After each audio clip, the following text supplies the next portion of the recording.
Velkommen til Kondia.dk. Konflikter er en del af livet. Alligevel ved vi alle, at konflikter ofte fører til uoverskuelighed og afmagt.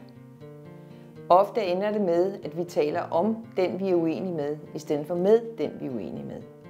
Vi forsøger at undgå konflikten, og i takt med, at vi forsøger at undgå konflikten, vokser den, og vokser forestillingen om, at den anden er vores fjende.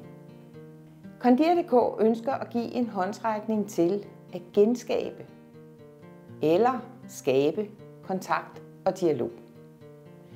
Det kan være mellem forældre, som skal samarbejde efter en skilsmisse.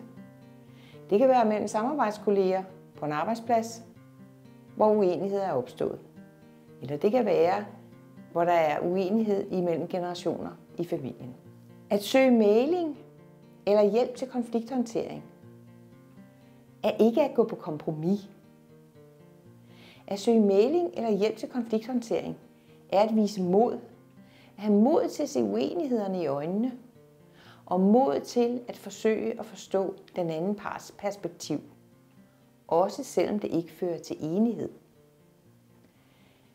At tage hånd om konflikterne er at give mulighed for at finde en ny god vej frem.